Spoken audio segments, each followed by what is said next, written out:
श्री गणेशाय नमः। श्री जानकी वल्लभो विजयते।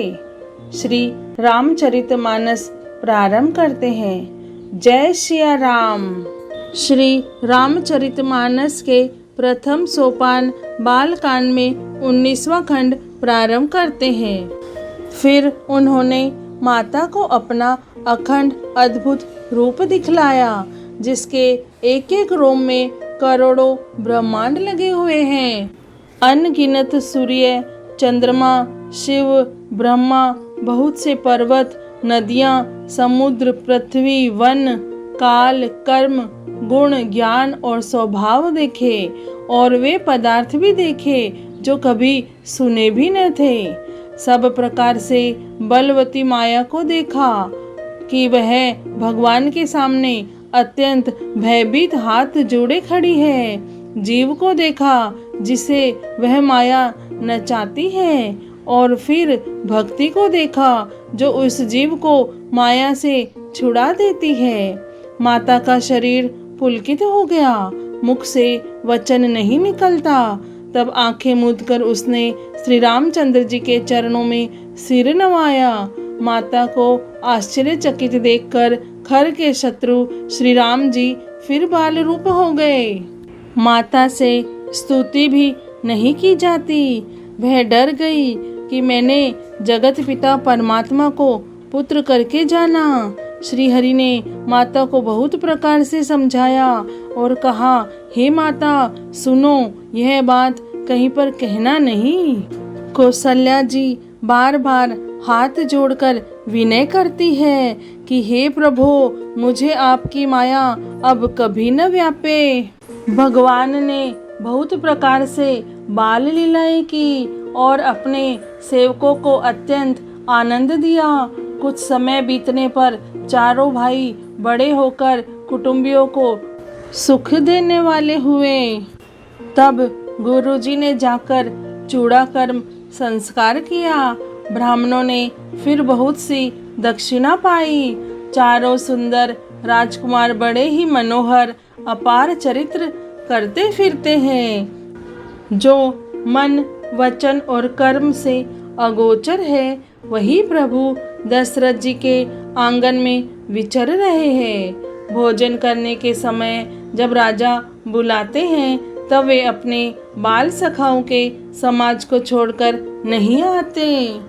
कौशल्या जी जब बुलाने जाती है, तब प्रभु ठुमक ठुमक भाग चलते हैं। जिनका वेद नेति इतना ही नहीं कहकर निरूपण करते हैं, और शिवजी ने जिनका अंत नहीं पाया, माता उन्हें हठपूर्वक पकड़ने के लिए दौड़ती है। वे शरीर में धूल लपेटे हुए आए और राजा ने हंसकर उसे गोद में बैठा लिया। भोजन करते हैं पर चित्त चंचल है। अवसर पाकर मुंह में दही भात लपटाए किलकारी मारते हुए इधर उधर भाग चले।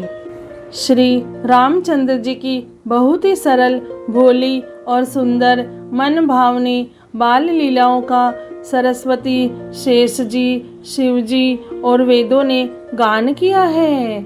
जिनका मन इन लीलाओं में अनुरक्त नहीं हुआ, विधाता ने उन मनुष्य को वंचित कर दिया, नितांत भाग्यहीन बनाया। जो ही सब भाई कुमार अवस्था के हुए, त्यों ही गुरु, पिता और माता ने उनका यज्ञोपवीत संस्कार कर दिया। श्री रघुनाथ जी भाइयों सहित गुरु के घर में विद्या पढ़ने गए, और थोड़े ही समय में उनको सब विद्याएं आ गई। चारों वेद जिनके स्वाभाविक श्वास है, वे भगवान पढ़े। यह बड़ा कौतुक अचरज है। चारों भाई विद्या, विनय, गुण और शील में बड़े निपुण हैं, और सब राजाओं की लीलाओं के ही खेल खेलते हैं। हाथों में बाण और धनुष बहुत ही शोभा देते हैं। रूप देखते ही चराचर जड़ चेतन मोहित हो जाते हैं। वे सब भाई जिन गलियों में खेलते हुए निकलते हैं उन गलियों के सभी स्त्री पुरुष इनको देखकर स्नेह से शिथिल हो जाते हैं अथवा ठिठक कर रह जाते हैं। कौशलपुर के रहने वाले स्त्री पुरुष बूढ़े और बालक सभी को कृपालु श्री रामचंद्र जी प्राणों से भी बढ़कर प्रिय लगते हैं। श्री रामचंद्र जी भाइयों और इष्ट मित्रों को बुलाकर साथ में ले लेते हैं और नित्य वन में जाकर शिकार खेलते हैं। मन में पवित्र समझकर मृगों को मारते हैं और प्रतिदिन लाकर राजा दशरथ जी को दिखलाते हैं। जो मृग श्री राम जी के बाण से मर जाते थे वे शरीर छोड़कर देवलोक को चले जाते थे। श्री रामचंद्र जी अपने छोटे भाइयों और सखाओं के साथ भोजन करते हैं और माता पिता की आज्ञा का पालन करते हैं। जिस प्रकार नगर के लोग सुखी हो कृपा निधान श्री रामचंद्र जी वही संयोग लीला करते हैं। वे मन लगाकर वेद पुराण सुनते हैं और फिर स्वयं छोटे भाइयों को समझाकर कहते हैं। श्री रघुनाथ जी प्रातःकाल उठकर माता पिता और गुरु को मस्तक नवाते हैं और आज्ञा लेकर नगर का काम करते हैं। उनके चरित्र देख देख कर राजा मन में बड़े हर्षित होते हैं। जो व्यापक अकल निर्वयव इच्छा रहित अजन्मा और निर्गुण है तथा जिनका न नाम है न रूप है वही भगवान भक्तों के लिए नाना प्रकार के अनुपम अलौकिक चरित्र करते हैं। यह सब चरित्र मैंने गाकर बखान कर कहा। अब आगे की कथा मन लगाकर सुनो। ज्ञानी महामुनि विश्वामित्र जी वन में शुभ आश्रम पवित्र स्थान जानकर बसते थे, जहाँ वे मुनि जप यज्ञ और योग करते थे, परंतु मारीच और सुबाहु से बहुत डरते थे। यज्ञ देखते ही राक्षस दौड़ पड़ते थे और उपद्रव मचाते थे, जिससे मुनि बहुत दुख पाते थे। गाधी के पुत्र विश्वामित्र के मन में चिंता छा गई कि ये पापी राक्षस भगवान के मारे बिना न मरेंगे। तब श्रेष्ठ मुनि ने मन में विचार किया कि प्रभु ने पृथ्वी का भार हरने के लिए अवतार लिया है, इसी बहाने जाकर मैं उनके चरणों का दर्शन करूं और विनती करके दोनों भाइयों को ले आऊं। आहा, जो ज्ञान वैराग्य और सब गुणों के धाम है उन प्रभु को मैं नेत्र भर कर देखूंगा। बहुत प्रकार से मनोरथ करते हुए जाने में देर नहीं लगी। सरयू जी के जल में स्नान करके वे राजा के दरवाजे पर पहुँचे। राजा ने जब मुनि का आना सुना तब वे ब्राह्मणों के समाज को साथ लेकर मिलने गए और दंडवत करके मुनि का सम्मान करते हुए उन्हें लाकर अपने आसन पर बिठाया। चरणों को धोकर बहुत पूजा की और कहा, मेरे समान धन्य आज दूसरा कोई नहीं है। फिर अनेक प्रकार के भोजन करवाए, जिससे श्रेष्ठ मुनि ने अपने हृदय में बहुत ही हर्ष प्राप्त किया। फिर राजा ने चारों पुत्रों को मुनि के चरणों पर डाल दिया, उनसे प्रणाम कराया। श्री रामचंद्र जी को देखकर मुनि अपने देह की शुद्धि भूल गए। वे श्री राम जी के मुख की शोभा देखते ही ऐसे मग्न हो गए मानो चकोर पूर्ण चंद्रमा को देखकर लुभा गया हो। तब राजा ने मन में हर्षित होकर ये वचन कहे, हे मुनि, इस प्रकार कृपा तो आपने कभी नहीं की। आज किस कारण से आपका शुभागमन हुआ, कहिए, मैं उसे पूरा करने में देर नहीं लगाऊंगा। मुनि ने कहा, हे राजन, राक्षसों के समूह मुझे बहुत सताते हैं, इसलिए मैं तुमसे कुछ मांगने आया हूँ। छोटे भाई सहित श्री रघुनाथ जी को मुझे दे दो। राक्षसों के मारे जाने पर मैं सेनाथ सुरक्षित हो जाऊंगा। हे राजन, प्रसन्न मन से इनको दो, मोह और अज्ञान को छोड़ दो। हे स्वामी, इससे तुमको धर्म और सुयश की प्राप्ति होगी और इनका परम कल्याण होगा। इस अत्यंत अप्रिय वाणी को सुनकर राजा का हृदय कांप उठा और उनके मुख की कांति फीकी पड़ गई। उन्होंने कहा, हे ब्राह्मण, मैंने चौथेपन में 4 पुत्र पाए हैं। आपने विचार कर बात नहीं कही। हे मुनि, आप पृथ्वी, गो, धन और खजाना मांग लीजिए। मैं आज बड़े हर्ष के साथ आपको अपना सर्वस्व दे दूंगा। देह और प्राण से अधिक प्यारा कुछ भी नहीं होता। मैं उसे भी एक पल में दे दूंगा। सभी पुत्र मुझे प्राणों के समान प्यारे हैं। उनमें भी हे प्रभो, राम को तो किसी प्रकार भी देते नहीं बनता। कहाँ अत्यंत डरावने और क्रूर राक्षस और कहाँ परम किशोर अवस्था के बिल्कुल सुकुमार मेरे सुंदर पुत्र। प्रेम रस में सनी हुई राजा की वाणी सुनकर ज्ञानी मुनि विश्वामित्र जी ने हृदय में बड़ा हर्ष माना। तब वशिष्ठ जी ने राजा को बहुत प्रकार से समझाया, जिससे राजा का संदेह नाश को प्राप्त हुआ। राजा ने बड़े ही आदर से दोनों पुत्रों को बुलाया और हृदय से लगाकर बहुत प्रकार से उन्हें शिक्षा दी। फिर कहा, हे नाथ, ये दोनों पुत्र मेरे प्राण हैं। हे मुनि, अब आप ही इनके पिता हैं, दूसरा कोई नहीं है। राजा ने बहुत प्रकार से आशीर्वाद देकर पुत्रों को ऋषि के हवाले कर दिया। फिर प्रभु माता के महल में गए और उनके चरणों में सिर नवाकर चले। पुरुषों में सिंह रूप दोनों भाई राम लक्ष्मण मुनि का भय हरने के लिए प्रसन्न होकर चले। वे कृपा के समुद्र, धीर बुद्धि और संपूर्ण विश्व के कारण के भी कारण हैं। भगवान के लाल नेत्र हैं, चौड़ी छाती और विशाल भुजाएं हैं। नील कमल और तमाल के वृक्ष की तरह श्याम शरीर है। कमर में पीतांबर पहने और सुंदर तरकस कसे हुए हैं। दोनों हाथों में क्रमशः सुंदर धनुष और बाण हैं। श्याम और गौर वर्ण के दोनों भाई परम सुंदर हैं। विश्वामित्र जी को महान निधि प्राप्त हो गई। वे सोचने लगे, मैं जान गया कि प्रभु ब्राह्मण्य देव ब्राह्मणों के भक्त हैं। मेरे लिए भगवान ने अपने पिता को भी छोड़ दिया। मार्ग में चले जाते हुए मुनि ने ताड़का को दिखलाया। शब्द सुनते ही वह क्रोध करके दौड़ी। श्री राम जी ने एक ही बाण से उसके प्राण हर लिए और दीन जानकर उसको निज पद अपना दिव्य स्वरूप दिया।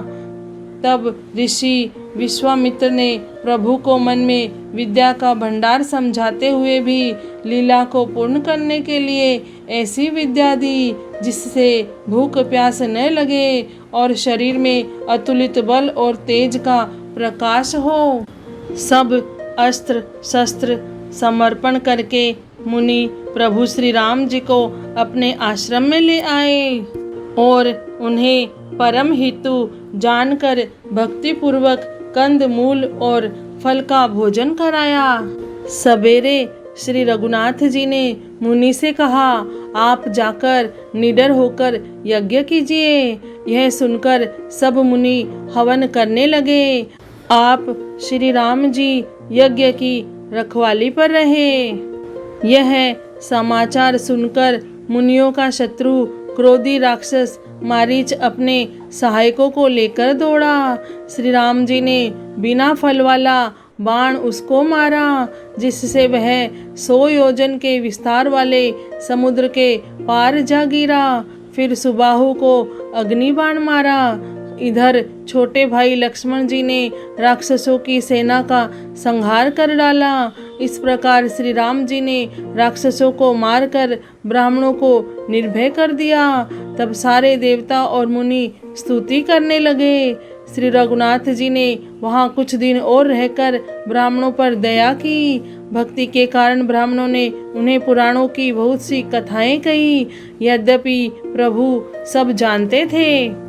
तदंतर मुनि ने आदर पूर्वक समझाकर कहा, हे प्रभु, चलकर एक चरित्र देखिए। रघुकुल के स्वामी श्री रामचंद्र जी धनुष यज्ञ की बात सुनकर मुनिश्रेष्ठ विश्वामित्र जी के साथ प्रसन्न होकर चले। मार्ग में एक आश्रम दिखाई पड़ा। वहाँ पशु पक्षी कोई भी जीव जंतु नहीं था। पत्थर की एक शिला को देखकर प्रभु ने पूछा। तब मुनि ने विस्तार पूर्वक सब कथा कही।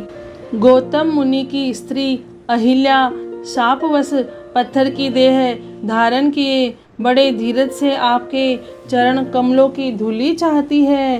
हे रघुवीर, इस पर कृपा कीजिए। श्री राम जी के पवित्र और शोक को नाश करने वाले चरणों का स्पर्श पाते ही सचमुच वह तपोमूर्ति अहल्या प्रकट हो गई। भक्तों को सुख देने वाले श्री रघुनाथ जी को देखकर वह हाथ जोड़कर सामने खड़ी रह गई। अत्यंत प्रेम के कारण वह अधीर हो गई। उसका शरीर पुलकित हो उठा। मुख से वचन कहने में नहीं आते थे। वह अत्यंत बड़भागिनी अहिल्या प्रभु के चरणों से लिपट गई और उसके दोनों नेत्रों से जल प्रेम और आनंद के आंसुओं की धारा बहने लगी। फिर उसने मन में धीरज धरकर प्रभु को पहचाना और श्री रघुनाथ जी की कृपा से भक्ति प्राप्त की। तब अत्यंत निर्मल वाणी से उसने इस प्रकार स्तुति प्रारंभ की। हे ज्ञान से जानने योग्य श्री रघुनाथ जी, आपकी जय हो। मैं सहज ही अपवित्र स्त्री हूँ और हे प्रभु, आप जगत को पवित्र करने वाले हैं, भक्तों को सुख देने और रावण के शत्रु है। हे कमल नयन, हे संसार जन्म मृत्यु के भय से छुड़ाने वाले, मैं आपकी शरण में आई हूँ। मेरी रक्षा कीजिए, रक्षा कीजिए। मुनि ने जो मुझे शाप दिया सो बहुत ही अच्छा किया। मैं उसे अत्यंत अनुग्रह करके मानती हूँ, जिसके कारण मैंने संसार से छुड़ाने वाले श्री हरि आपको नेत्र भर देखा। इसी आपके दर्शन को शंकर जी सबसे बड़ा लाभ समझते हैं। हे प्रभु, मैं बुद्धि की बड़ी भोली हूँ। मेरी एक विनती है, हे नाथ, मैं और कोई वर नहीं मांगती, केवल यही चाहती हूँ कि मेरा मन रूपी भोरा आपके चरण कमल की रज से प्रेम रूपी रस का सदा पान करता रहे। जिन चरणों से परम पवित्र देव नदी गंगा जी प्रकट हुई, जिन्हें शिवजी ने सिर पर धारण किया और जिन चरण कमलों को ब्रह्मा जी पूजते हैं, कृपालु हरि आप ने उन्हीं को मेरे सिर पर रखा। इस प्रकार स्तुति करती हुई बार बार भगवान के चरणों में गिरकर जो मन को बहुत ही अच्छा लगा, उस वर को पाकर गौतम की स्त्री अहिल्या आनंद से भरी हुई पति लोक को चली गई। प्रभु श्री रामचंद्र जी ऐसे दीन बंधु और बिना ही कारण दया करने वाले हैं। तुलसीदास जी कहते हैं, हे शठ मन, तू कपट जंजाल छोड़कर उन्हीं का भजन कर। श्री राम जी और लक्ष्मण जी मुनि के साथ चले। वे वहाँ गए जहाँ जगत को पवित्र करने वाली गंगा जी थी। महाराज गाधी के पुत्र विश्वामित्र जी ने वह सब कथा कह सुनाई, जिस प्रकार देव नदी गंगा जी पृथ्वी पर आई थी। तब प्रभु ने ऋषियों सहित गंगा जी में स्नान किया। ब्राह्मणों ने भांति भांति के दान पाए। फिर मुनि वृंद के साथ वे प्रसन्न होकर चले और शीघ्र ही जनकपुर के निकट पहुंच गए। श्री राम जी ने जब जनकपुर की शोभा देखी, तब वे छोटे भाई लक्ष्मण सहित अत्यंत हर्षित हुए। वहाँ अनेकों बावलियाँ, कुएं, नदी और तालाब हैं, जिनमें अमृत के समान जल है और मणियों की सीढ़ियाँ बनी हुई हैं। मकरंद रस से मतवाले होकर भौरे सुंदर गुंजार कर रहे हैं।